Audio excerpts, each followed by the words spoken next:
This podcast is part of the Big Heads Media Podcast Network. For more great podcasts, head over to bigheadsmedia.com. This week on a new TV Tuners, Kyo-Rain gets sucked into a video game. I can't get more points, guys. Oh no! Waka waka! And Swanson and Stairmaster learn the importance of acceptance. Wow! Can't believe Swanson's been secretly biracial this entire time. That's right. All that and more on a new TV Tuners.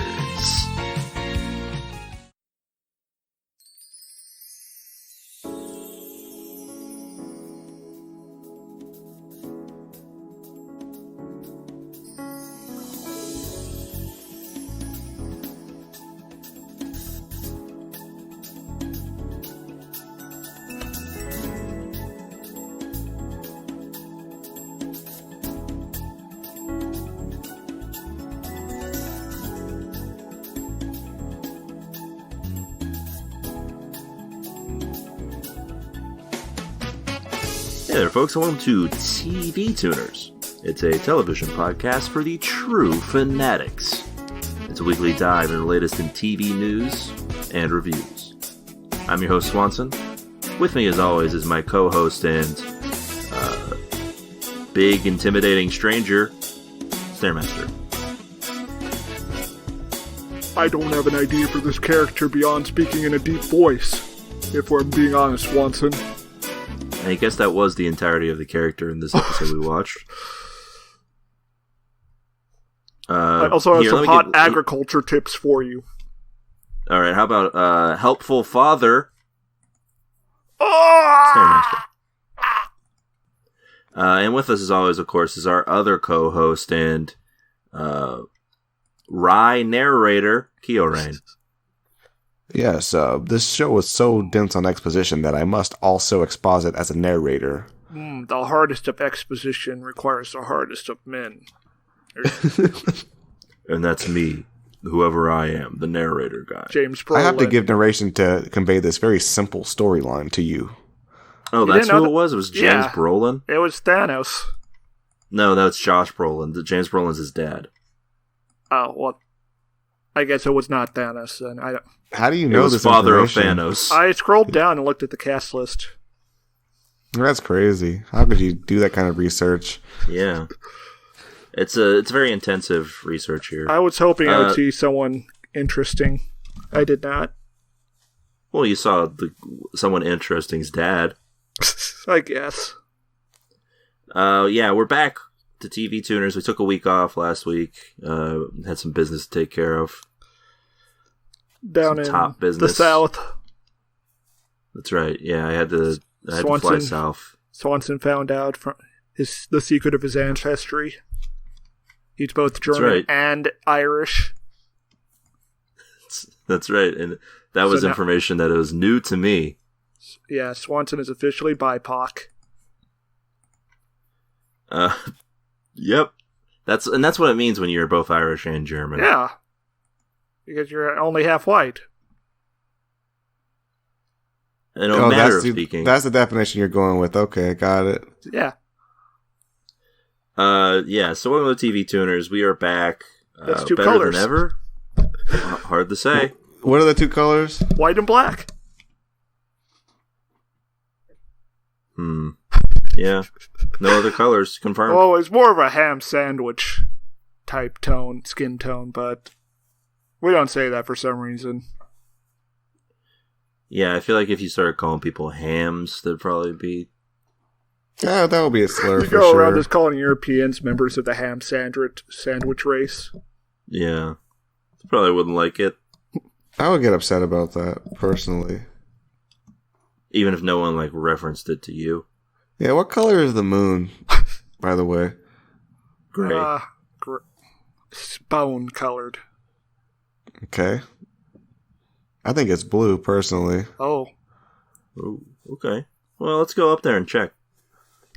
It's going to be like that Wallace and Gromit film.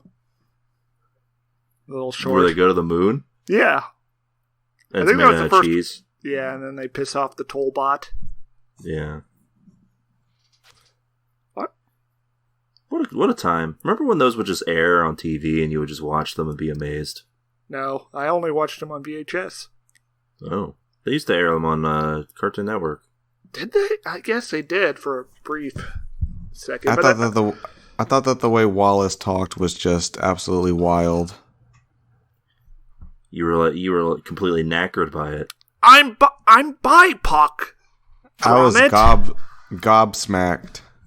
Gromit, have you considered eating some biscuits?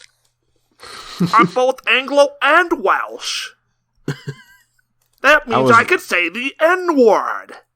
I was pretty impressed that they refer to pants as trousers. That was something. It's true. It's called trousers, isn't it? And they had funny words for breakfast. Yeah. Gromit, pass me the crisps. Oh, that's insane. Stop it. You're upsetting me, actually. So yes, this is TV Tuners, it's a television podcast, of course. As you heard, we were just talking about TV, in fact. Yeah, obviously, Swanson. But yes.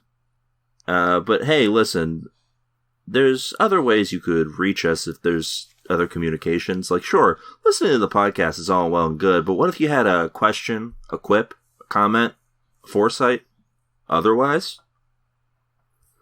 What would you do then? I don't know. I'd probably get really upset and start screaming into the sky. Saying, why? Yeah, and then only then I might hear it. No. Yeah, because you're on the moon? Yeah. Yeah, well, instead of doing all of that, what you could do, send us an email. We'll read it here aloud on the pod and try to help with anything that it suggests, or laugh if it's like a funny quip. Laughter not guaranteed. We may laugh at your expense. But yeah, you can go over to your email client, send us an email over at tvtunerspodcast@gmail.com. What's that email, Kyorain? I forgot. I think it's like TV Tuners something. Yeah, that's it. And you could be like Geo, who sent us this email. When the tigers broke free. Yes. Y'all ever hear about out. Y'all ever hear when the tigers broke free about Roger Waters' dad getting rolled by a tiger division? It's pretty tight. Being told to sit tight is hella English. Anyways, what's good? What are y'all doing? Ask Kyorain what the last thing he cooked was. I gotta know. For the uninformed, what Geo is referencing is a unused Pink Floyd song that appeared on their film The Wall. I think it was supposed to be part of the actual album, but they just cut it because it was kind of mid. So, do you agree it's pretty tight? No, I just said it was. I just said it was straight mid. Huh, alright, well, seems like there's a difference of opinion here, Gio. Keo, what was the last thing you cooked? I cooked pasta with not enough sauce on it, just like that one advertisement we saw on Twitter for Classico Pasta, where there's a group of people quietly... well, not quietly, but wordlessly... Yeah, wordlessly. Quietly is not right, because there is just chatter in the background that seems to be like endless masses of people, but it's a small bowl of sauce. Yeah, I made that. I ate that. Sounds like you needed some Classico pasta. Yeah, I needed more sauce. Rather. Yeah. More sauce. I microwaved some Uncle Ben's rice a few weeks ago. ago. That's not cooking. Okay. Also, that's not what... Gio was only wants to know what Kyorain cooked. Oh, okay. Bye forever. I mean, he specifically says, ask Kyorain. Yeah, I know. No, I actually made like some like not terrible pasta. You know, I had the sauce on there for a few hours. You know, molto bene. The sauce go, and then how you cook your pasta, Kyorain? You cook it al dente? Oh no, I get it so it's like basically like a mush. Oh, that is not what Grandma wants. Yeah, that's not what I want. That sounds. Of course, I make it al dente. What kind of person do you think I am? Like a criminal? Well, yes. I mean, you have been in the past. Well, just because I did crimes doesn't make me a criminal. Yeah, solid logic there. Technically, you're a criminal every week for this podcast. Being a criminal is a state of mind, not like a legal distinction. Yeah, you're right. Yeah, true. In a perfect world, this would be the truth. All right. Well, thank you for that email, Gio. And of course, if that email is something that you would also like to send, maybe not that exact one, but an email of some sort, send that exact email to us. We'll read it again, probably. I'll have forgotten all about it. tvtunerspodcast@gmail.com. Yeah, I don't remember what it said now. It was about something like Pink Floyd's whatever. Like, I don't know what that even is. It's When the Tigers Broke Free. Is that the name of the song? Sure. That could be the name of it. It is now. The tiger is out. Yes, the tiger. He has destroyed his cage. Yes. Yes. Are those the lyrics? No, that's like a poem that some 5-year-old wrote. Okay, thank you, Stare. Alright, well, with all of that out of the way, let's get to, we do have a Twitter account, if that's a thing you're interested in. You can find all of our great TV content over there at TV Tuners on Twitter. And we scour the world looking for the best tweets of the week. And Stairmaster, I think you found one, yeah? Yes. This tweet comes from Lad Family Dentistry, who writes, "The hashtag sweet tooth never listens to the hashtag wisdom tooth." And there's a little illustration to go with this. Okay. This one tooth on the left is like a child eating a donut, and on the right is this like Moses tooth. Not just a child eating a donut, Stairmaster. It is a child tooth. It is a portly child eating a donut. They made sure to let you know that this tooth is fat. He's got like a donut, but he's also got several other sweets in front of him. He's got a slice of cake. He's got a big swirly lollipop, a pie, and looks like a box of muffins. Maybe I'm not sure. I think the donut came in the box, and that's why it's open. Yeah, and he has a muffin next to it. And meanwhile, there's Moses on the right holding a toothbrush as a staff. Yeah, Moses the tooth. This tooth has like a very severe like cavity. It's visible from like the naked eye.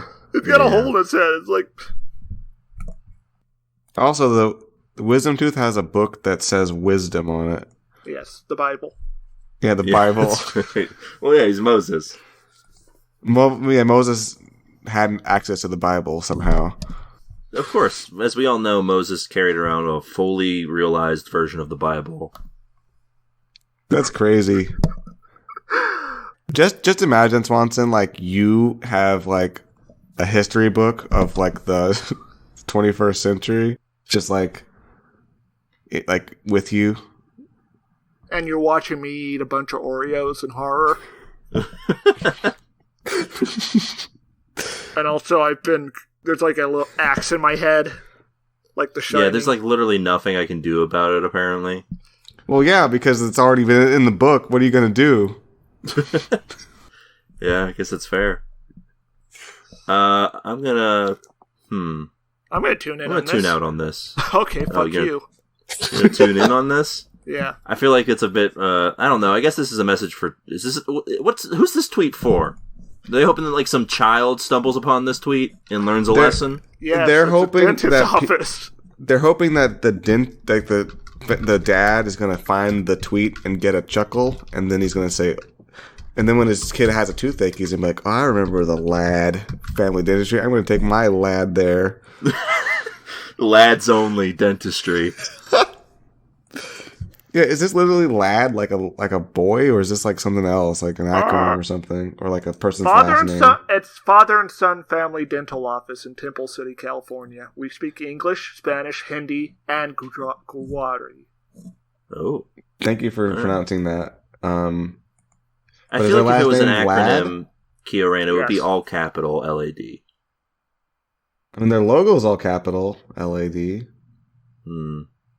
Do logos usually do lowercase for just the logo? I don't know. I don't know what lad means at all, really. In this well, lad is a child. I think that's what they mean, though. A little one. Anyway, I think the main thing I'm going to bring up here for why I think I'm probably going to tune out on this one is I don't know if dentistries need Twitter accounts. They gotta tell those kids how to stop eating sweets somehow. Nobody watches television anymore. I guess that's fair. Yeah, I don't think that dentists should be marketing their trade anywhere. Oh. They should just keep their little building, shut up. What if, a dentistry is one of the rare places where you don't really need to do, Twitter advertisements. We all have teeth. Yeah, we all look for places to go when we need our teeth checked. Yeah, so people look on Twitter. They check the Twitterverse to see where to get their teeth fixed. They look up hashtag sweet tooth when they need to get their teeth checked out, and they find this. I'm no marketing expert at all, but I know that dentists, as well as many other professions, need to pretty aggressively market themselves.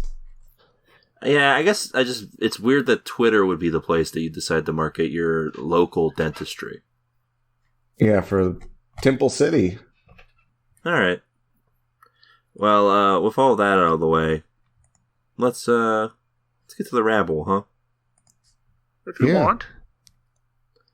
All right. The rabble is a segment here on the pod where we discuss the show we watched this week, but not in the way you might expect. What do you mean by that? This week we watched Sweet Tooth, and normally we got a couple segments we get through before we get to Sweet Tooth, and it takes a little while before then. So what we do here on the rabble is we give you a little sneak preview, a little appetizer. We take reviews from IMDb and Rotten Tomatoes. We find the best of them sometimes, and we give you a consensus here, what people have thought of the show, before you get our TV Tuners analysis later in the show. It's a little sneak preview of other people's opinions. Yes. Nice.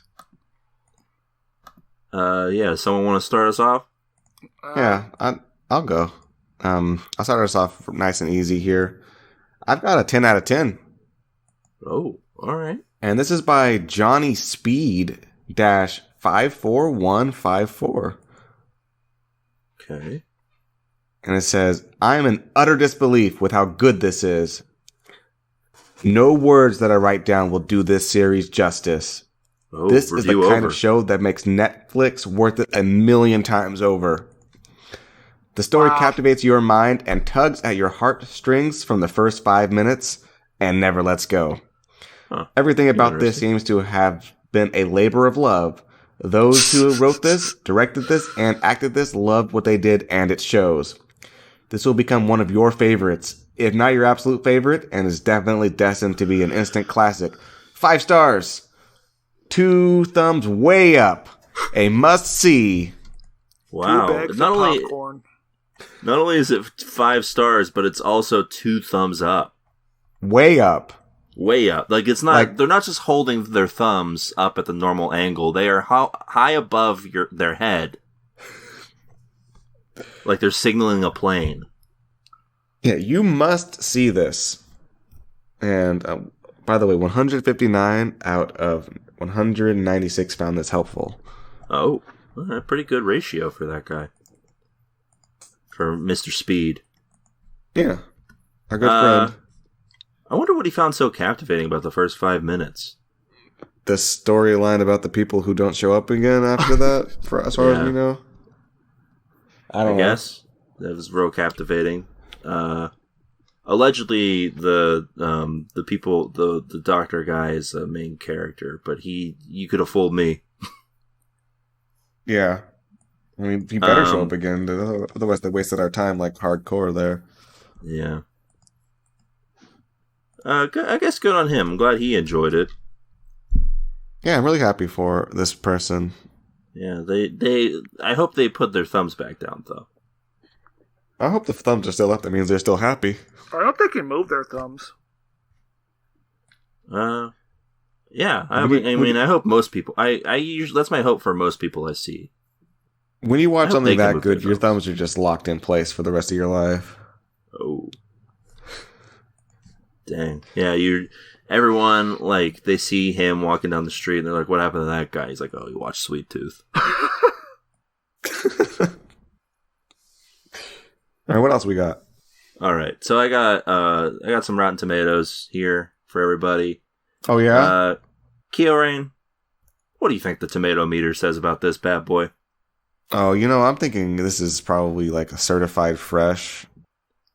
It's a certified fresh. It is so close to that 100%. It is a 98% certified fresh. Fuck off. And there's also a fully stacked bucket of popcorn right next to it, like ready to go.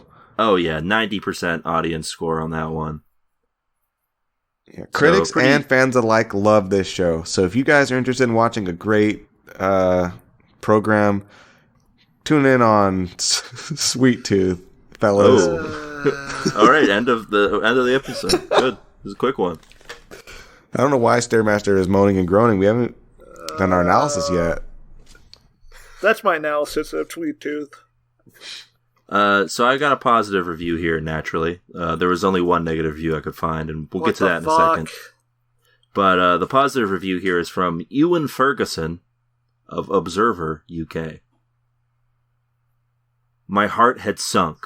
Not another dystopia, fantasy, gothic kid's tale, gussied up to con adults into watching 2 and a bit episodes. Wait, yes. Oh, should I change the accent? No, what is he talking about? Yeah, like, what the hell? Hold what on. Is this genre I wasn't done with the review. What is this hyper-specific concept that he's saying is overdone? That's the first time I heard about it. My heart had sunk. Not another dystopia, fantasy, gothic kid's tale gussied up to con adults into watching 2 and a bit episodes. But it's really rather lovely. That's all you had to add, Swanson? A bit of a swerve at the end there. You thought he was just hawking the show, but then it turns out actually I enjoyed this. No, I knew that where it was going. I was could tell. A trick. I was deceiving you. No, I could tell the trajectory of that review, but like, what was he talking about? I don't know. I don't know what he doesn't have. I mean, it's a blurb, so you don't. I'm not going to look at the full review, Kieran. I'm not a madman. Okay, yeah. A mad but lad. But you were able to research that Thanos' dad was the narrator here. I didn't do that. Stairmaster was the one who researched it by looking down at the IMDb page. I didn't look at the IMDb page. Where'd you look? Oh. I looked right below the video player on the site that Swanson linked to. Whoa. You mean Netflix? The site I linked to, Netflix. Yeah, I looked at the Netflix X-ray blurb. Yeah, so, I mean, listen, I don't know what specific shows this person's referring to. Listen, we watch a lot of TV on this podcast. I don't recall any dystopia, fantasy, gothic kids' tales. Same. But maybe, this person's a professional reviewer. Maybe they watch a lot more TV than us, and they've seen this play out a million times, and we're just, maybe we're the rabble in this case. It's hard to say, I do have a negative review here. It was the only critic's negative review. Oh, get out of here. This naysayer. Come on. This is from Siddhant Adlaka of IGN Movies. The show turns Jeff Lemire's lurid comic into a childlike adventure, but it loses the complexity, the ugliness, and the raw emotion that made the saga so rich in the first place. A 5 out of 10. So this is an official manga reader we've got here reviewing this. Yeah, Netflix has ruined another adaptation. Yeah, this is a man who has read the comics.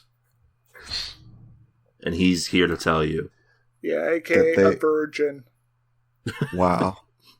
Agreed. Yeah. But yeah, I don't have anything to say about that, honestly. I was a book? The book this is based off? Is that what he said? It was a comic book. Let me see if I can pull up an image, and you tell me what you think of the art style. I refuse to look at any image from this comic book, so just DM it to Keo.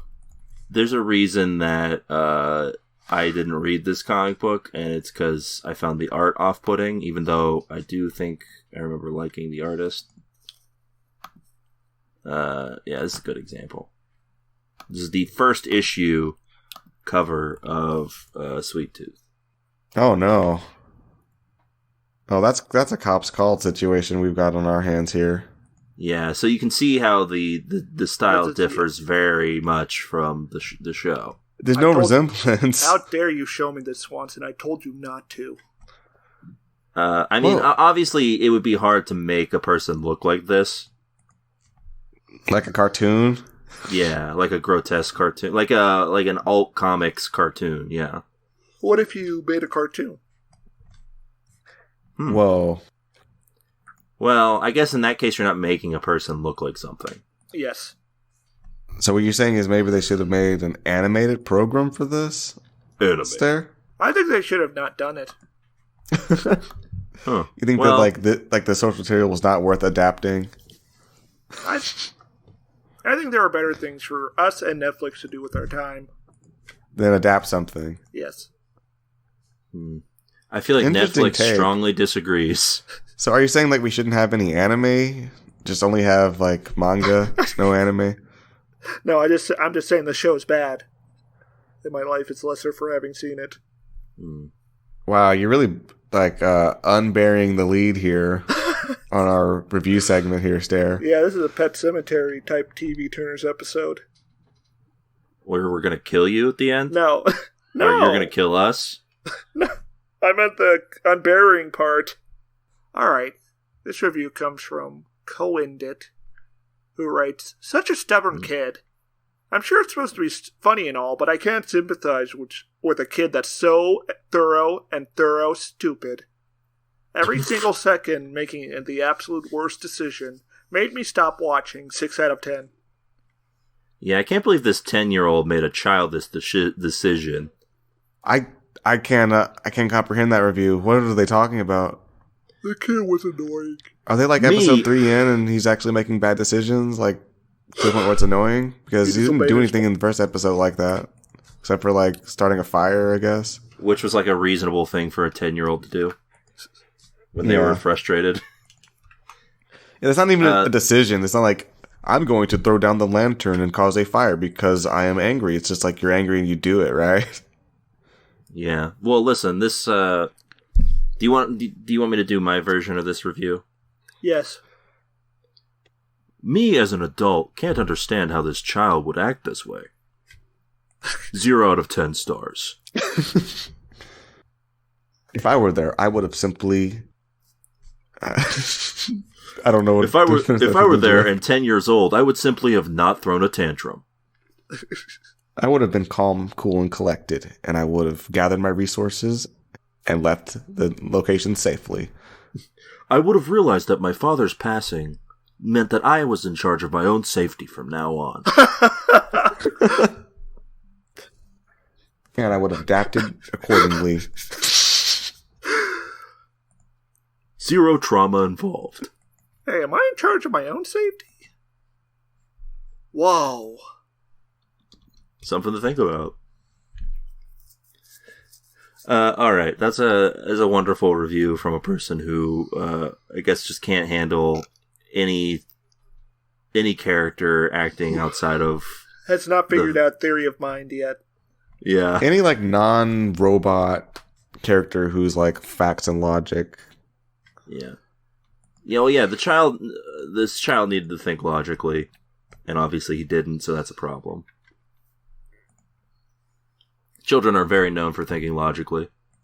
And never getting angry. Nope. Anyway, that's about it for the rabble, I think, unless there's a surprise somewhere. Yeah, like us already reviewing the show already during the rabble. Yeah. So that's a surprise. Stay tuned to hear what we really thought about Sweet Tooth. Yeah, well, 2 or 3 of us anyway. And with that, anything interesting you guys watched? Anything you want to talk about? No. Oh, you got 2 whole weeks. You didn't watch anything interesting? All I right. can't remember the past 2 days, Swanson. You know this. Yeah. Stare's got bad brain. I watched some anime. Oh, okay. Yeah, I was real bored, sitting around like, oh, what am I gonna do right now? Hey, what's going on? So I went ahead and I said I'll watch like some more of that anime program, Boku no My Hero Academy. Oh, how are those boys doing? Oh, they're all right. They're getting stronger. Whoa. Still. Wow. People in a shonen are getting stronger? Yeah, I skipped a season and there's nothing I could not follow. Oh, that's not good. Yeah, it's not a great sign. Yeah, it's just like, it's the same thing, but it was just like, they're having some fun fights and whatnot. It's fun. But if you're expecting a show that's going to like progress a lot, no, it's just kind of the same thing. Oh, I watched Mobile Suit Gundam Hathaway. Oh, is that out? Not on Netflix yet. It'll be out on the 1st, but I just pirated it. Oh. This is an anti-piracy podcast. I don't condone what Stairmaster has said, and I have alerted the authorities. We subscribe to Japanese every authorities. single streaming service. Kyo has alerted the Manhunters. The Federation's elite counterinsurgency unit. True. How was it? No spoilers for Char's counterattack? Plenty of spoilers for Char's counterattack. No, I meant you don't spoil anything for us about Char's counterattack. That's pretty much a direct sequel to Char's counterattack, so I can't say anything.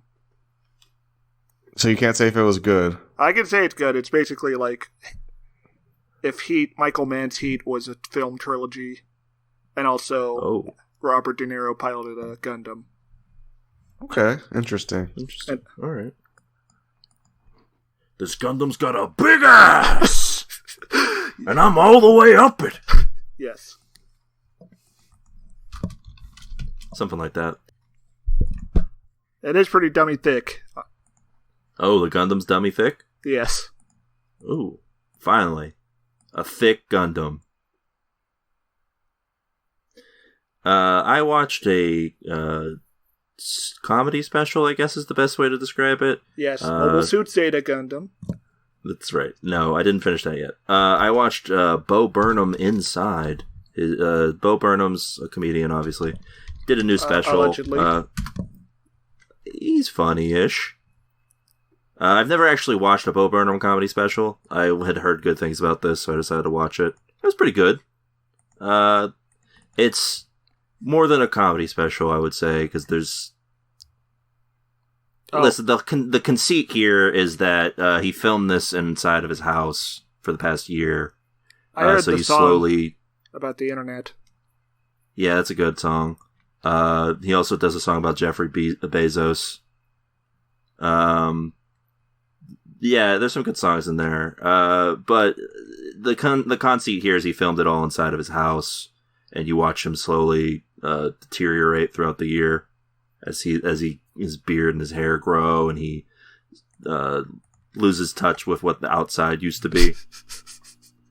There's also just some really stunning visuals in the movie that you're not expecting. So it's I'd say it's worth a watch. I never listened to Bo Burnham before or watched any of his stuff, and I was entertained. There's my favorite song in the whole thing is actually near the beginning, where he does a little thing he does a little song for the children where he has a sock puppet, and the sock puppet explains worker exploitation and the elite ruling the world to the children. How good is and the then puppetry? It's a sock puppet on his hand, but it doesn't. His mouth never moves. Ooh, because the music's already been recorded. You see. Also, at the end, it makes you question the existential fate of a sock puppet when it's not on someone's hand. So that's good. That's fun. Let's move on to the news, huh? Yes. All right. So some stuff's happened. Some things have gone down. And so there's one thing I wanted to talk about here, guys. When you think of Batman, do you think of Cunnilingus? No. Oh, you don't? So you think he's just wearing you just think he leaves his mouth open for no reason? I don't think on his mask. Batman is kind of fundamentally a queer figure. Okay, first of all, yes, he keeps the mask open because he likes to, like, when he talks, he wants people to be able to read his lips. Say, read my lips. But he doesn't do anything to anybody else's lips. No. I mean, he might kiss. That's okay. He might Batman kiss can the Joker. But not Mm-hmm. Catwoman. Stare, you don't think Batman, like, gets down with ladies? No, I don't.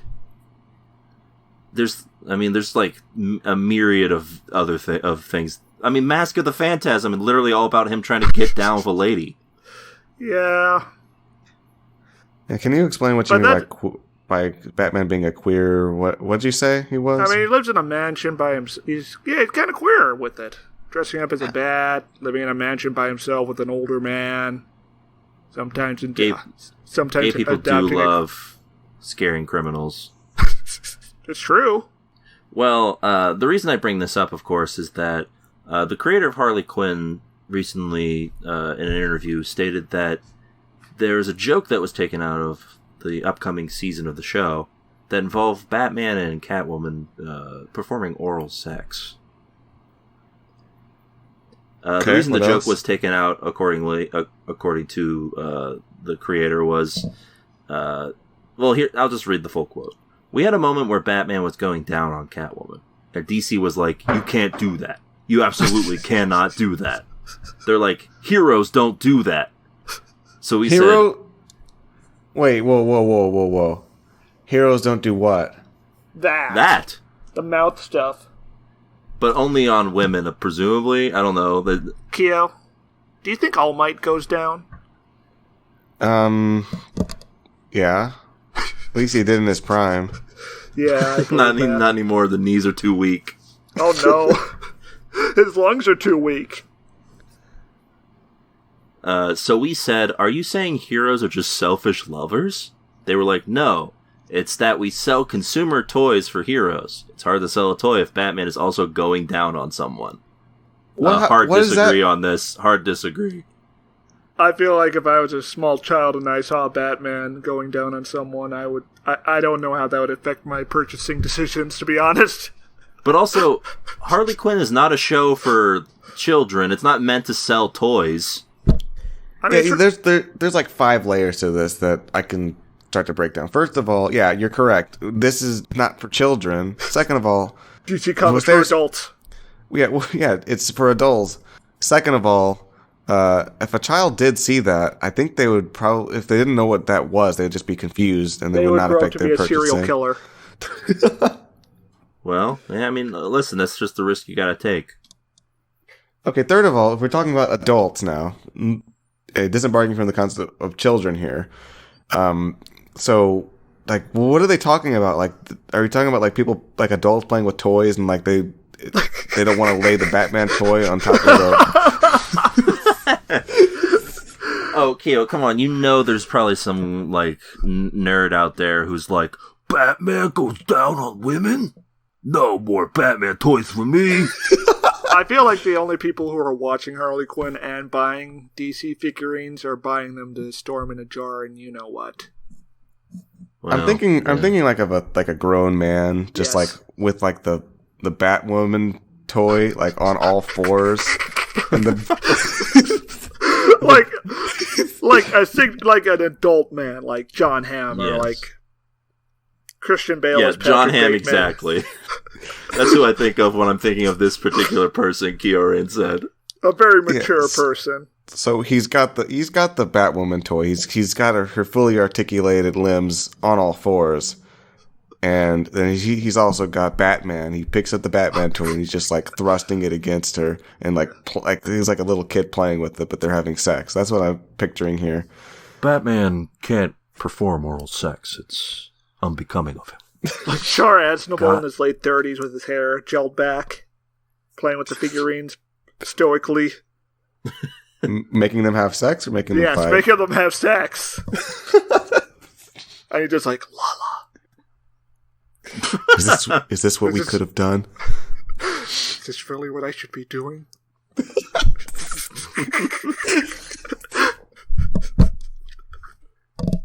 Yeah, and then Amuro walks in on it, and they tussle. It's like, Char, why'd you take my toys out of the box? They've lost all their value. Could you? The value's decreased by $500. I bought these in Universe and UC77.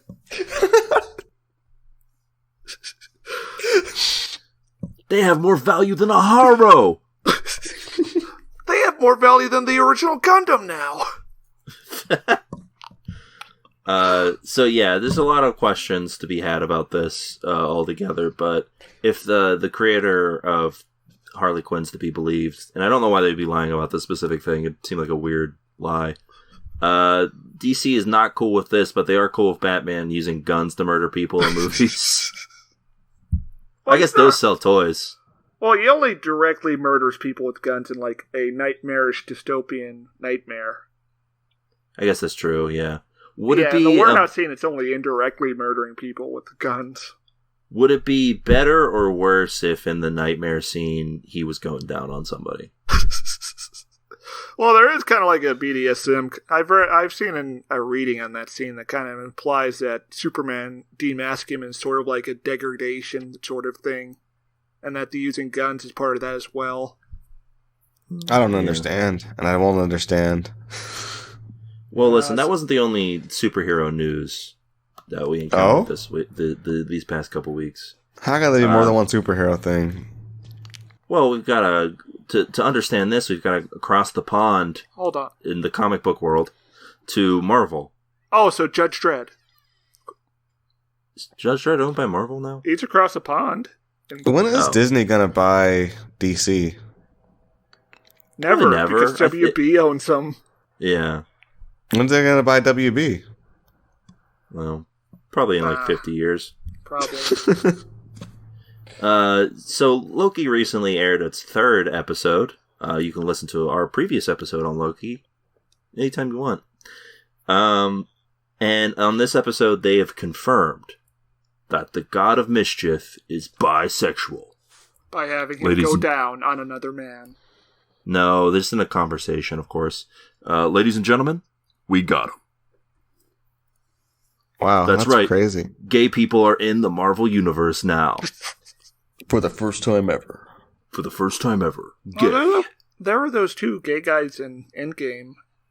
Well, wasn't it played by straight people? It was one gay guy talking about his gay lover having died, which is, hey, by the way, bad way to introduce your first gay character in your cinematic universe. I guess slightly better than the way Star Wars did it. How did Star Wars do it? They just had like 2 ladies. Making did they out, kiss? going down. They had 2 ladies. I guess the Star Wars version was better, even if it was weirder. No, it was like a 5-second shot of 2 women kissing. It was not even 5 seconds. It was like 2 seconds, and they CGI'd it out for the Chinese version. Yeah. I don't even remember seeing it in theaters. I think they actually took out the guy from Endgame in the Chinese version too, so. Yeah. Anyway, in this week's episode of Loki has a conversation with, spoilers, another version of himself. And spoilers. And the conversation goes something about how, he's a prince, that there would have been other... That there must have been other princesses or perhaps another prince, and he says a bit of both. An artist formerly known as. So that's what we get from him. Do you think that's the confirmation that he's bisexual. Do you think Loki fucked Dave Bowie? No, I don't think David Bowie. I don't think Loki was on Earth for that. He was on. No, he was on Earth for a while. He was DB Cooper. I guess, yeah, maybe he did. Anyway, he's confirmed bisexual. But don't worry, this is the Marvel Universe we're talking about, where the idea of sexuality doesn't really exist anyway. Mm-hmm. I think the closest thing to an actual like sexual encounter is like the first Iron Man movie, which is barely the Marvel Cinematic Universe. Yeah, they didn't know what was going on with that. They were just like, let's make a movie with Iron Man. We'll make it big. And they were like, oh, it worked. Yeah. We have a thing going here. Now we got to make every other movie like this. Except for Captain America, since that was still already in development at the time. Even in like WandaVision, they do not think about they don't want you to think about the robot and the lady having sex. Yeah, Marvel, you gotta show us Scarlett Johansson's breasts. That's what we're getting at here. So it seems like DC doesn't want Batman to go down, and Marvel doesn't want to show Loki getting down. Do you think that Spider-Man goes down upside down by hanging off a web? He does upside down kissing. Yeah, he does upside down kissing, so why wouldn't he do upside down? Let's go a little bit everything lower. Else? Yeah. I guess that's at 69ing at that point. Look, I think we can compromise with Marvel and DC here. So so they don't want Batman going down, and they don't want Loki being a sexual creature. So how about this? Why doesn't Batman give Loki a hand job and Loki doesn't enjoy it? So what you... Okay, Which so... version of Batman is giving the hand job? Yeah. I'm thinking like the movie gravelly voice Batman. That's like not Christian very specific. There's multiple gravelly. You're thinking like the Dark Knight Batman or Justice Dark League Knight, Batman? Dark Knight Batman. Is that doing anything for you? Did you enjoy it? And he's like, nah, I wasn't really into it. I've had better. So you think they would do that, or you think that's like not going to happen? I think it's more likely to happen than for Loki to have an actual bisexual relationship. So yeah, I would say it's probably more likely. All right, well, I can't wait for the crossover, Batman Loki crossover. Yeah, it sounds great. And I want to remind our viewers, none of us will ever go down on anyone. That's a TV Tuner's guarantee. Oh, do I have to sign that in writing? It's already been signed. Uh-oh. I've got some people to call. I guess Watson's going to jail.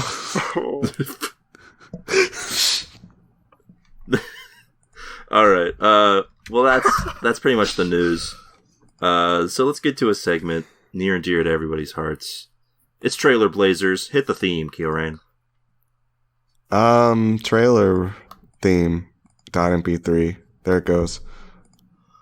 All right. Yeah, we watched a trailer this week. It's the Josh-assance is here. What? And by Josh-assance, I of course mean Josh from Drake and Josh. Because he's got this Disney Plus show, Turner and Hooch. It's been so long since I heard about him. It's good to hear good news about this old friend. He's alive and well, and he's, judging by this trailer, he's Sandler-fied by at least 10%. And not in prison. Yeah, unlike his buddy Drake. I'm sure he loves being referred to as a guy who is now, and who's now a sexual deviant. Wait, is it Drake or is it Josh? Josh is the one we watched hang out with his dog. And Drake is the one who has assaulted a minor sexually. It would have been funny if he had also been the one with the dog. I should clarify. Someone? I don't want to. I think the charges he admitted to were he was trying to he was trying to groom a minor. So not technically assault because he didn't get to that phase. Yeah, it was just like he was in the setup phase. Yeah, Chris of the Hansen assault. stepped in before things got too heavy. The biggest episode of To Catch a Predator yet, starring Drake Bell. I'm glad Chris Hansen steps in on every child predation, and there's none in the world now. Yeah, it's all gone down now. He was actually the guy who caught Jeffrey Epstein. Jeffrey Epstein thought he was going to get in touch with a 14-year-old girl, but it was actually me. The following is true chat logs that he had with our producers. Hey, baby, you want to come to my island? I have a spooky temple. Just a few months later, he got a visit from me in his prison cell, where I had a few terse words with him. And then a second visit a few months later. When the first one didn't work. And yeah, that's right. I also killed John McAfee. Yeah, but McAfee probably deserved it. Yeah, unlike Jeffrey Epstein. Didn't. Yeah, I guess you're right. You heard it here first, folks. I'm just disappointed we didn't get like a apocalyptic dead man switch from Epstein. Like all the information coming out or something. Well, like the world was more like a movie. Yeah, like he appears on the TV. Yeah, it's like Sonic Adventure 2. Thank you for taking my joke. That hedgehog fucked my wife. Yeah, he appears on the TV and he's just like, "You're gonna understand my horrible despair." Oh, you ungrateful humans! Took my children away from me. And then the understand the difference between pedophilia and apophilia. And like the International Space Station crashes into the Earth, causing no casualties. Yeah. Yeah, sounds great. But to get back to Josh here, he's hanging out with a dog. It's what do you want? It's a reboot of Turner and Hooch, which I don't think anyone under the age of 30 has seen. And that would include me. I don't know what that is. I mean, I know what it is. I haven't seen the movie. It's a movie where Tom Hanks is a cop, and he hangs out with a dog, and they solve a crime. I did not know there was a dog involved. I thought it was just two guys. No, Hooch is the dog. Turner is Tom Hanks. I thought there was two guys down south. If you had told me there was a movie called Turner and Hooch, I would think it was just two guys, not a guy and a dog. No, Hooch is a dog, and I believe Hooch dies at the end of the movie. What they should call it is Turner, and his dog, Hooch, who dies at the end. They should call it Man and Dog, directed by Werner Herzog. Wouldn't anyone watch a movie called Man and Dog? If it was directed by Werner Herzog, yes. I guess. Yeah, that's the problem with this trailer is that this adaptation is clearly reboot, I guess. I don't know. And it does not make you speak about man's inhumanity against man at any point. There is a weird bit here where the first half of the trailer seems to be a completely different show from what we see in the second half. The opening it's like we're watching Bad Boys TV. And then the second part is just like an ABC show. Generic, like, sitcom. I love my family. Ba, ba, ba, ba, ba, ba, ba. Yeah, it's like, it jumps between, like, doing, like, a car chase and, like, a car flipping over to, like, here's this cute girl. Have a meet cute with her while I walk away. I hope when he shoots people, they don't do CGI blood. Oh, yeah? I hope there's squibs. He just shoots people like 18 times and they just there's gonna be bloody deaths in this. Well, why else would I watch something about cops if it isn't going to involve sick kills? Because this is about a wholesome man finding a dog and teaching it to love. A 30%. Why does the dog need to learn how to love? A 30% Sandler-fied Josh. Yeah, he's Sandler-fied for sure, especially in that opening bit here where he's like, this dog like comes into his hotel or his apartment and starts crashing things, and he's just like, whoa, whoa, whoa, whoa. Like this is a young Adam Sandler film. You're telling me that he's not gonna after that he's gonna get out his Glock pistol and shoot somebody? Yeah, I think he's gonna shoot the South African ambassador. Yeah. We need to get Stairmaster like a movie budget and let him just have his movie. That's what people want. A movie. Go make yourself a Star War. Yeah, how many million do you want on this movie? Char's Counterattack 2. How many millions do you want on this movie budget? 60. All right. Done. Char's Counterattack. So, okay, there's one last bit about Turner and Hooch that I'm interested in discussing. We already got through the Drake stuff. We already got through the dumb trailer. So you wouldn't have noticed this because none of us have seen the movie, but also I think it's like a passing comment. So he talks about his dad, and like he has a dead dad. That's supposed to be Tom Hanks' character from the original movie. How does that work? Is this murdered. Hooch 2.0 now? Like that's like the dog, I guess he gets a dog that I guess he was gifted a dog that looks like Hooch. Does the dog and is also like called Hooch? Yeah, I mean, okay. So the way I remember it, again, I haven't watched the movie. How do you remember Tom it Hanks? Then? The way I remember how the ending has been described to me, the dog dies, and then at the end of the movie, Tom Hanks has like a litter of puppies. Yeah, his wife gives birth to them. Oh, so it is Hooch 2.0. Got it. Yeah. So it's exactly Hooch 0.0. Anyway, so we can all look forward to this movie that Rotten Tomatoes gave a 52% being turned into a TV show.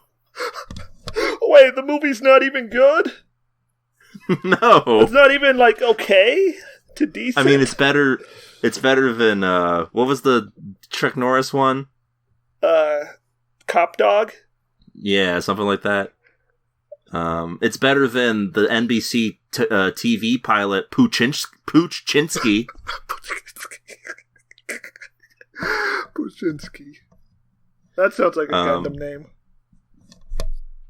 But yeah, here's the blurb from Rotten Tomatoes. Tom Hanks makes Turner and Hooch more entertaining than it might look on paper, but ultimately, this is still a deeply silly comedy about a cop and a canine. But do they use squibs when he shoots people? I don't know. I haven't watched the movie. Oh. Useless. But hey, listen, if you want to get us to watch the movie, there's one way to do it. No. No? No ways to do it? I don't think there is. Alright. I guess I won't mention it then. Okay, if people buy us a coffee to watch this movie, I'm just going to drink the coffee and then sit there. It'll be fraud. It'll be like that time that guy... It'll be like the time that guy tried to get us to read Neuromancer, and instead we just decided to watch more Gilmore Girls. Yeah, exactly. Think I'm gonna read? Read? Who's got time to read? Anyway, I did mention Poochchinsky, and I want to bring that up real quick before we move on. The story follows a Chicago police detective whose spirit is transferred into a... Yes. Oh, okay. Into a flatulent English bulldog. Oh my god, please stop. After he's killed in the line of duty.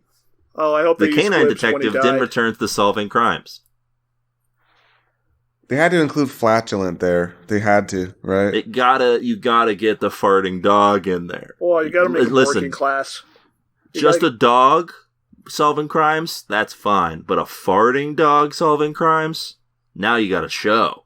Well, if he's not a farting dog, then he's got no flaws because he's just a little guy. That's the point of a dog. Learn how to not fart. Your character has to have a flaw. Your protagonist has to have a flaw, Keo. Maybe he killed some. Maybe he's a vicious dog. He kills like some people. I hope they use squibs for that.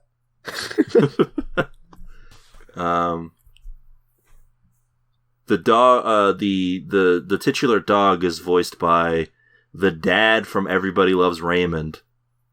Oh, Dadmond. Yeah. Anyway, that's Poochchinsky, and that was Turner and Hooch, coming soon to hopefully not us, near you. And that's TV Tuners. See you next week, folks. Well, maybe for you, Stairmaster, since you already ruined it, but we got a whole show to talk about. Okay, bye. We watched a show, and now we're going to talk about it. What show did we watch? Well, we watched Sweet Tooth. What's Sweet that? Tooth takes place 10 years after the Great Crumble, a virus pandemic that killed many people in the world and led to the mysterious emergence of hybrid babies born part human, part animal. Yeah, Great Crumble? That name is completely unearned. The show follows Gus, a half-deer hybrid who lives in the wilderness with his father, who, upon his death, Gus discovers a box buried by his father beneath a tree and believes to contain a photo of his mother. I love going on a mysterious quest. boxes. He's got a mystery box. This one that's not alluded to until he finds it. That's right. It's never. Yeah, it's just. Along with mysterious lone traveler Jeopard, Gus travels to Colorado in search of his mother. Really though, what kind of mystery box doesn't get alluded to? Like, say, like, don't open this box; it's got secrets in it, kid. He just finds it. He's just like, oh, there's a box here. Let me dig it up and find the box. What was that about? And a shocking plot twist: the dark secret is actually just money.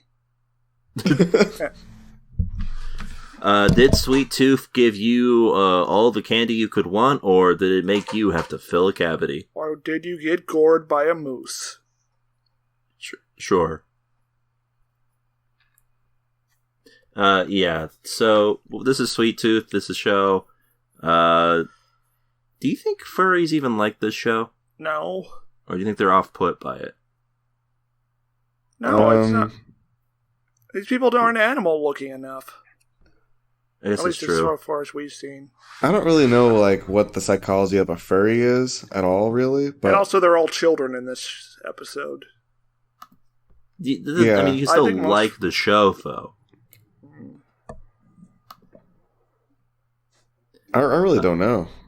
It's a mystery. Maybe we should have had a furry on to talk about it. Yeah, if only we knew someone who was. Yeah, what a shame. So yeah, we got this narrator guy, Josh Brolin's dad, and I don't even know where to start on this show. So the opening of this show is essentially just the end of the world is happening, I guess. It's just the opening to Dawn of the Dead 2004. Pretty much. Except worse.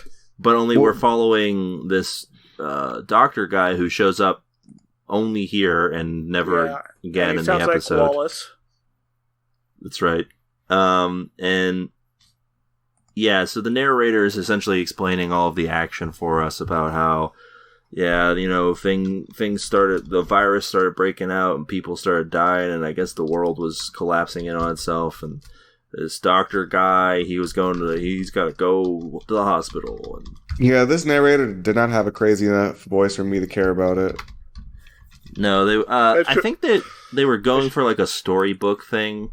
I feel like with the narrator guy, but you need a different voice. Yeah, it should have been more like Dragon Ball Z. The world is ending, and the Great Crumble has begun. Where the fuck did they call it the Great Crumble? I don't know. I thought it was gonna be more like a fairy book, storybook bullshit. I know it's like people it dying. happens all the time, where people are like, they come up with like a cheeky name for the apocalypse. I'm pretty sure when the world actually ends, people are just gonna say, "Yeah, that was when the world ended." Yeah. Say, Were you there for the end of the world? Yeah, it was bad. They would just call it like the date that this event started or something. They would just call it 9/11/2. Yeah, they would just call regardless of when it happened. Yeah, it's just 9/11 2.0, 9/12, something like that. The day after. They would just call it colony drop. Yeah, something like that. But yeah, this doctor guy has to rush his wife to the hospital because she gets the virus. Is that what happens to her? Yeah. It's down with the sickness. Yeah, she's down with the sick. And yeah, he has to get her to the hospital. And I guess while he's like hanging out there, a nurse finds him and is like, "You must be doctors."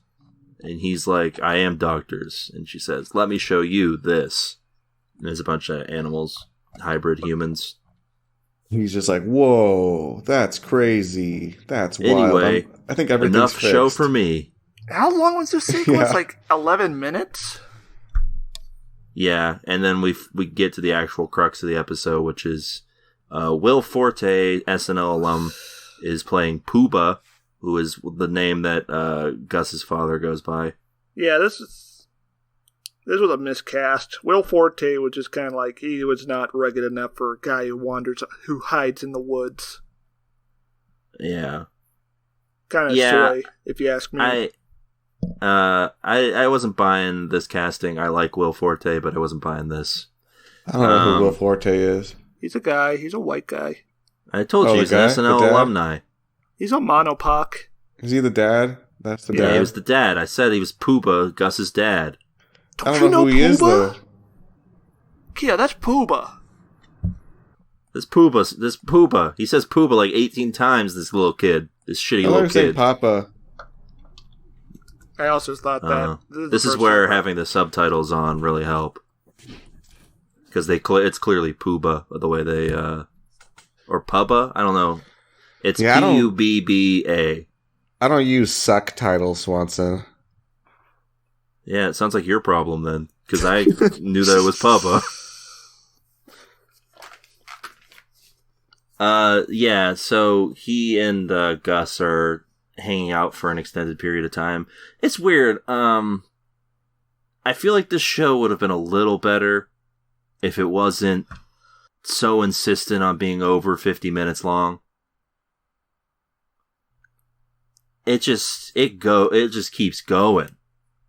There's like at least 2 or 3 moments where either you could have stopped the episode or you could have just skipped entirely.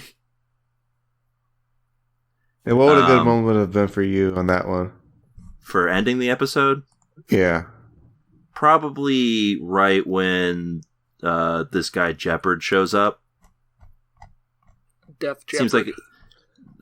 Seems like a good time. Jeopard's the big imposing guy who saves Gus. I feel like him showing up right at that moment and like killing those guys, that's probably the time where you'd be like, whoa, things are serious. Yeah. Yeah. So I have a comment about that moment. So like they hide his face from us for a second. Like we're going to have a big reveal. Like we're going to like care about who they're going to show the face up. But it's just like, oh, he's just like some guy. Like, yeah. I was thinking though, like the camera was going to pan up and it was going to be like Barack Obama. Michael K. Williams. Well, okay, so I feel like the reason they did this is dumb, but I think I got why they did it. So, early in the show, on the TV, the doctor's house, they show a football player on the TV in one of those like interstitials where they show like the college he went to and stuff. And it's him. Oh, I did not notice that. I would have never noticed that in 1,000 years. Whenever sports is on the TV, I just like look away immediately. They linger on it for like 5 seconds. Yeah, whenever I'm telling you, if it's sports, I'm not paying attention. I'm gonna like avert my gaze. My thing about it is, why does that matter? Yeah, it doesn't matter. It's just like if he pulls off his hood and I'm supposed to be like, oh, it's the football guy. Yeah, it didn't really matter, did it? Maybe the football league is going to come back into play. Maybe this is like a Final Fantasy what's he going to do? Situation. He's going to tackle these guys with a katana? What's he going to do? Where the last thing they have to enjoy is the game of football, and he's like the world hero. Hold on. We didn't talk about the most important news item, that they're making a Final Fantasy IX anime, apparently. Yeah, I didn't hear about this. Yeah, I heard about that too. Yeah, I'm terrified. Enix, it's reportedly co-developing a Final Fantasy IX animated series with French I'm so terrified about that. Studios. Isn't that scary that it could be bad? I mean, it's scary that it could be bad, but it wouldn't make me like hate the game or anything, so it's fine. True, I guess. Yeah, I'm excited for it, I guess. That's exciting news. Scary news. I can't wait to see who they get to voice Steiner. Me. Yes. Oh, okay. Let's hear it. Hey, guys. It's me. What are you doing in the castle? Wow. That's pretty much how exactly how I pictured him sounding. He sounds like Buzz Lightyear to me. Oh, you mean... Yeah, Steiner walks in and he sees that the queen is like trying to kill Garnet, and he's like,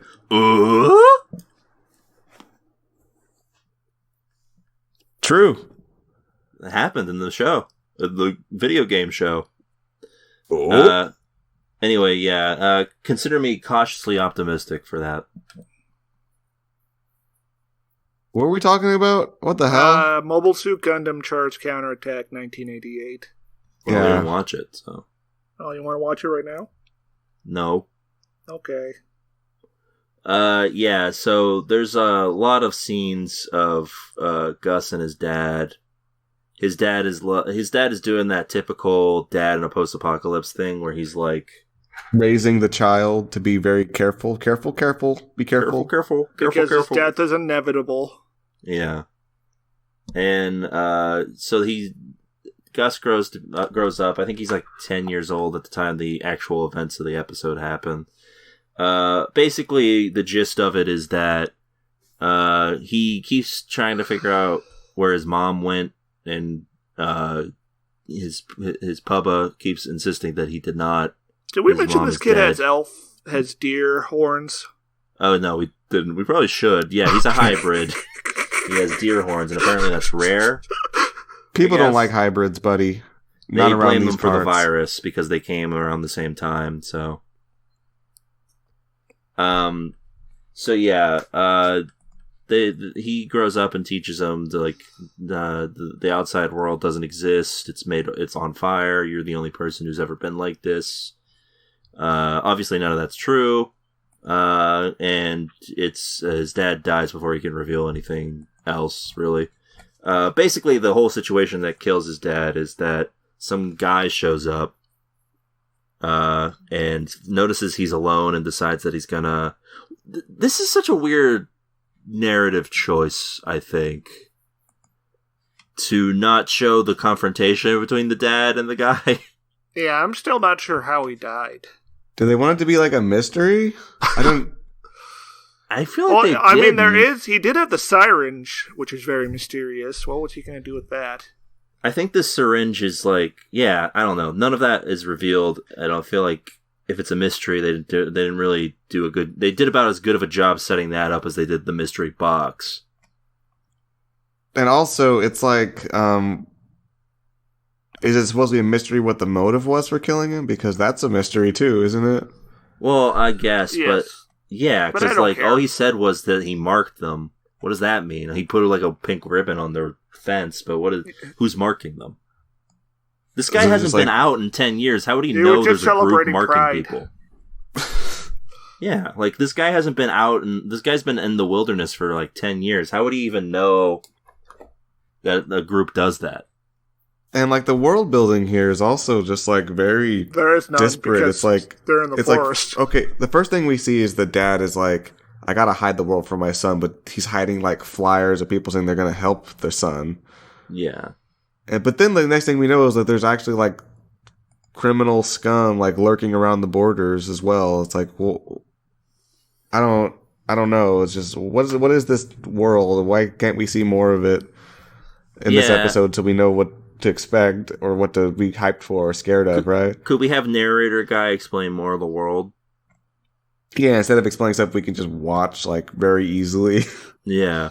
Also, they do a rare thing, which is they do like double exposition, where I could already tell you what hybrids are, but then they make sure to let Will Forte tell you what they are too, just in case you weren't listening to that part. Like if you went into the other room, made a sandwich, but didn't pause it, don't worry. Will Forte's going to let you know what hybrids are in a second. Well, they don't tell you what hybrids are. No, he does. He essentially says No, they don't. Okay, so you see, hybrids are like cyber new types. They're in a not. way. Cyber new types are artificial. These are just like they showed up one day, and that. I mean, cyber new types have a computer grafted to them. And Okay, but Does the Will, idea does of Will Forte not say that that's what Gus is, and that's why people are afraid of but him? What I'm saying is, if we see Gus, we see that he has deer horns and deer Yes. ears. We're gonna say, oh, he's a part deer person. this must be what Zeon Daikun was talking about. But that's the thing, though, is it's like, even if they didn't explain any of that to us, we would have the same amount of information that we got from the exposition just by seeing it. Yes, Kios. Agreed. Yeah. Got it a one. There's no reason to do it once, let alone twice. like, all you have to do is have characters refer to him as a hybrid multiple times, and then we'll get the idea. Or just say, like, you know, say that's a hybrid, kill him because he's a hybrid. We'd be like, oh, I get it. Yeah. Oh, hey, that's because a thing. He's That's a a hybrid term. of deer and man. Or maybe have two terms. One of them is like neutral. One of them is like a slur. Like first is a hybrid, then they call him like a plague spreader or something like that. Oh, yeah. Oh, get that plague boy. And also have some squibs. Have a guy get shot with a machine gun. Stare, you're really into. There's something you want to tell us? Stare has two things he's into today. First, he's into being called BIPOC, and the other one is... I have not told you to call me BIPOC at any point. Before we recorded today, Staremaster walked in and said, "Call me BIPOC." I did not. And the other one is squibs, and how he wants a squib. No, I'm just thinking about the 80s action movies. If you get riddled with squibs, are you a BIPOC? By some standards, yes. Something to think about. Yeah, so they have this basic stretch of the show where they're just establishing the character of the dad and trying to endear us to this relationship between father and son. Yeah, so that he can die and we can feel bad. You guys think that was effective? Yeah, I can die of tired disorder. According to the Wikipedia, what happens is that this encounter he has with this guy leads to him contracting the sick, and that's what kills him because he has no built-up resistance to it, I guess. Which does not come across in the show at all. He just falls over, and it's weak. Well, but the only thing that made me realize that he got the virus is that his pinky twitched, and that was the thing that they showed a couple times at the beginning. Oh. Yeah, they actually did signal that, and for once, that was not exposited to us, and you missed it. That was actually, weirdly enough, the only thing that wasn't exposited to us. And just I might have been looking away at the time. I mean, this Joe's training you to think that they're going to tell us everything, so why would we be watching? Yeah, that's why I was looking away. Yeah. So, yeah, he dies, and Gus is by himself. So Gus tries to go it on his own for a bit, and I guess he's doing, like, an okay job. Not really, though. Like, the birds are eating all of his crops and stuff. He's trying his best. He gets mad, and this is where this scene made no logical sense. Why would a child damage his own property? Doesn't he know he owns it? He needs that stuff. It's useful for him. Yeah, he has, he's trying to, like, tend to the garden, and it doesn't work. And he's trying to do some plumbing, it doesn't work. Yeah. And then he commits a mass shooting against his imaginary friends, burning them alive. Is burning someone alive a mass shooting? No, but you know what I mean. He means a mass murder. Massacre. He commits a massacre on his burned friends. Virginia State sicko mode. Yeah, and he does feel sorry for burning them afterwards, though, but innocence has already been lost. Like most people. Yeah, I guess that's true. Yeah, most people I probably hope. feel bad. Yeah. 9 out of 10 people feel remorse over their actions. You gotta watch out for the other 1 in 10. Yeah, we call those politicians. I don't know if anyone noticed this. I want to rewind the clock a bit here. But did you guys, at the beginning, when the virus is breaking out, did you guys see there's like a presidential address on like a TV? What? Yeah, I remember this. Go on. And the president, who is supposed to be keeping people calm in a situation like this, I imagine, says, if you don't pray, now is a good time to start. Yeah, how bad is... Yeah, Kamala's going to be saying that in the next 4 years. This is a serious hardcore virus they got going on. That's pretty crazy. Yeah, also, it's very unrealistic that they tried to curb the spread of the virus. Yeah, it's very... I mean... Did they do that? What even happened? Like, They declared a curfew right before things started exploding. Yeah, curfew. Which is essentially what we did with the coronavirus, so... No, we only did a curfew for, like, protests. No, we did a curfew right when things exploded. The curfews were for the protests. It was just a stay-at-home order. Right when things exploded. Yeah. Yeah, when it was like too late. Yeah. So it tracks. Back to the modern day here in this show. The dog is he burnt his little like stuffed dog or whatever, and now he's a grown boy. He's forgotten how to live in a world without fire. Yeah, he. So I think this is sometime later, but he's like walking in his little abode here. And that's not sometime later; it's pretty quick. But he essentially falls for the James Woods trick in Family Guy. Yeah, he was like, I literally thought that, ooh, a piece of candy. Yeah, it's just they laid a bunch of candy. He's like, ooh, piece of candy. Ooh, piece what were of candy. these? I didn't understand this though. Like, what was? Like, they knew there was a hybrid out there, and they were hunting for him, and they knew he would want candy. I didn't understand that.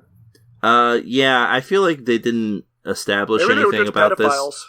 The Jeopard suggests that the reason these people found him was because of the fire that he set, because everyone could see it from like miles away. So they're trying to catch a person with candy bars? Yeah, they're manhunters. They're part of the US I guess they must have Elite seen counterinsurgency unit. At some point, they must have seen him, and I guess they were just gonna capture him. So they do capture him, and they're like, "Whoa, it's a deer boy! Look at this deer boy!" If they were watching him from afar and knew that he was a hybrid, how would they not know he had horns? That's a great question. I guess they just assume this is where hybrids live. How would they assume that? Because hybrids are known for their use of fire. Yeah. As opposed Unlike to humans. Swanson, you're trying to like defend the show. I don't understand why. I don't know. I'm giving it the benefit of the doubt. You have no argument. You've been broken on the wheel of logic here. And I want to shock you guys with something. I didn't hate this show. I thought it was like... it didn't bore me, at least. Shockingly. I thought it was fine. It was okay. It was like... It was too long, for sure. If it was a 40-minute episode, or like a 45-minute episode, better show. But cut out some of the exposition. Yeah, cut out like all of the exposition. The story was not complex enough to need like any, right? Yeah, end it before the scene with Jeopard. You could probably put that in the next episode. Yeah, but then you don't have the story going yet. The whole crutch of the show is they're going on a journey. If you don't even get started on the journey in the first episode, come on, Mac. Yeah, that's true though. Like without having something to go on. Fair. I guess you could just cut out any of the superfluous scenes with his dad. Yeah. I don't know. Yeah, or, there's stuff or give us a reason to actually care about this mother character, unless we're not supposed to. Yeah. Oh yeah, he finds his mom's mystery box at this point. That's never been alluded to. Yeah, that was the strangest mystery box I've ever seen in a show, right? Usually it's like I said before, it's like, son, don't open this box because this box is full of things you don't want to see. And he's like, oh, I guess he's dead now. I'll open the box, right? But they don't do that. They're just like, he digs and finds it. Well, did I miss something, guys? No, that's pretty much what happens. Like, why did he dig? He's a deer. They love to dig. He needed to do some digging. Did he smell the box? He was like, use his deer nose. They have a strong nose, I guess, because he can smell the candy bar. He smelled the box. You never done some digging, Kieran? Found something? Found a box? No, I never found a box when I was digging. I've done some random digging before. I learned that you don't usually find something when you dig at random. Guess you're not digging hard enough. My treasure hunting days were coming to an end at that point. So he gets captured by these two guys, and they're... it seems like they don't really have a plan for what they're going to do once they got him, because one guy wants to kill him, and the other guy's like, maybe we take him to some place. To the company. Yeah. Which I could only assume it's the CIA. Probably. Yeah. They made a plan to trap him, but they didn't want to trap him. They just wanted to shoot him with an arrow from a distance, I guess. Which I guess you could have done if you just set down one candy bar and left it there. I don't understand this whole plot point with the hunters. It's just... I have to assume the reason this happened is because it happened something like this in the comic book, probably less drawn out. And because I'm assuming the reason the show and the comic are called Sweet Tooth is because he gets saved by this guy, and the guy refers to him as Sweet Tooth afterwards. Because he likes chocolate, Swanson. Yeah. So yeah, he gets saved by the Jeopard, the football legend. Yeah. Which we care about. That was a big reveal. Yeah. What if it was O.J. Simpson? Hey, kid. How you doing? It's time for him to redeem himself. Yeah. He Gus is like, I'm going to find my mom, and he's like, you can't trust women, kid. Okay, what if it was Donald J. Trump? Yeah. I don't think you would not have had a reaction to that. I'd be like, that's strange. Yeah. How can he get around so well? Yeah. How is he not already dead? Like, that's all the hiking alone would have killed him. Yeah. He's in shape now because of all the hiking. That's right, it's me. I'm buff. Oh, so it's like all those Ben Garrison. Yeah, exactly. They don't make him as big. They don't make him much bigger than me. And everything in his vicinity is labeled all of a sudden. It's like there's a thing that says ground. So yeah, Jeopard saves him, and the kid runs away, and he goes back to his place and finds him. There's a fun little scene here between these guys where Gus keeps pelting him with rocks, and Jeopard tries his best not to just straight up murder him.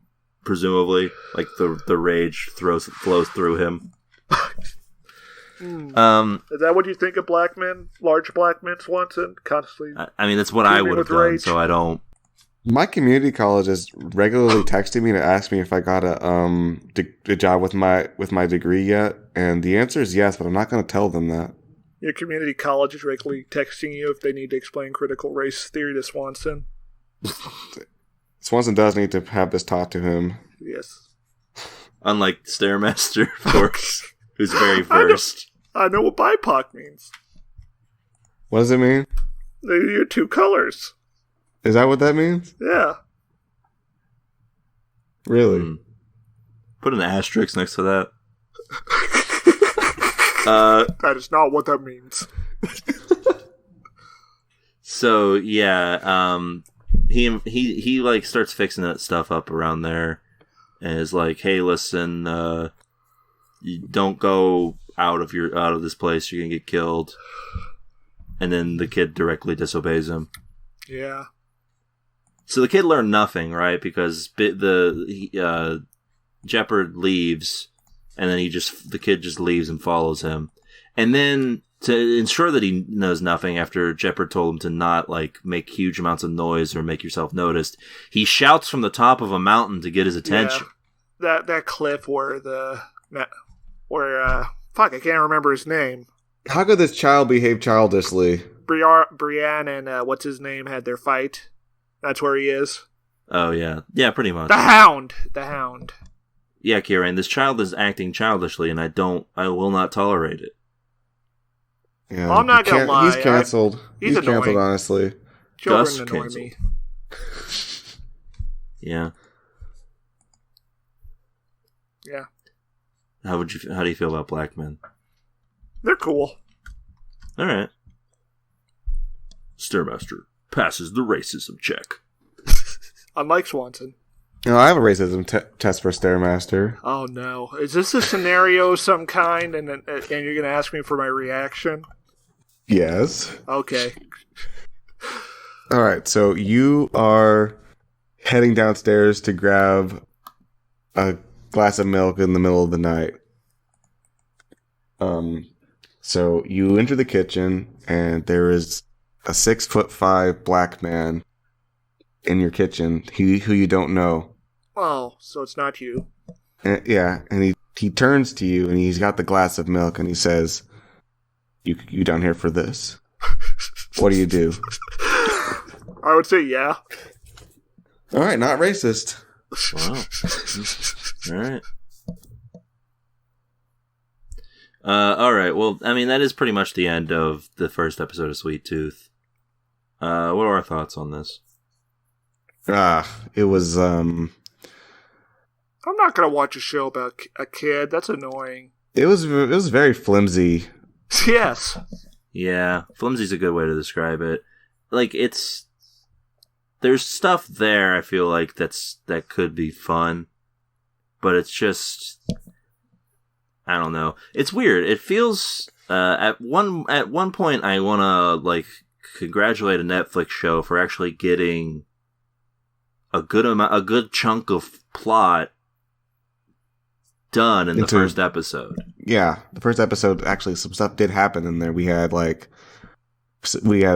important character die. We had the whole story told to us about the world building, which we didn't really need, but they got it done at least.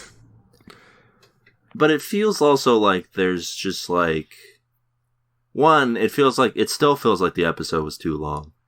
And it feels like there's just too much random stuff going on. Like, if you're not going to put this doctor character in anything else in the episode, then guess what? He doesn't need to be in the beginning. Yes. If you're going to tell the story of Gus and his dad and how Gus decides to go search for his mom, then focus on that for the entirety of this episode. It doesn't need to be anything else. You can build the world out later. Yeah, maybe make us care about the mom a little bit more than I think none, right? We care about her none at this point. Yeah, well, as far as we know, she's dead. Is it possible to care about a person negative amount?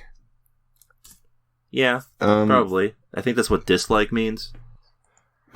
Do you dislike this mother character already, Stairmaster? No, I'm just being hypothetical. Oh, yeah. I guess that's what I mean. If you hate somebody, do you not care about them a lot, or do you just like hate them? Is it a spectrum on like that? I feel like hating someone usually means you don't like really care about them, though, right? Yeah, I guess you don't care about them. Like you have interest in them being unhappy. I guess I don't know what that. We're not linguists. We're not linguists here at TV. We're not Tuners. mathematicians. Well, that's true. That's why we're not talking about numbers. Yeah, we're not mathematicians for sure. We're not mathematicians. That's why we only give tune-ins and tunes-outs. It's true. Yeah, we can't calculate the numbers at all on that one. Speaking of, what are we going to give this bad boy? Tune-out. Yeah, as far as episode 1 goes, I'm going to have to definitely give it a tune-out. Yeah, This could totally be a Harley Quinn scenario here where I end up hearing about how good this show is after the fact, but I'm going to give it a tune-out for now. Yeah, I mean, the concept is inherently, pretty exciting. It's always fun to see a post-apocalypse, but we don't see it in episode 1 at all, now do we? Also, it should be noted, the effects work in terms of how Gus looks is pretty good. Yeah, I had no fault with it. Yeah, whatever. Yeah. And so that's a tune out for Sweet Tooth. And that'll about do it for this week's episode of the show. That'll about do it for this week's episode of the show. We'll be back next week with more TV goodness. Until then, keep watching. Bye. It's over. I found him. Hey folks, time for the TV Tuners Denver Fact of the Week. Did you know that Stairmaster is a filthy, plague-spreading hybrid? That's right.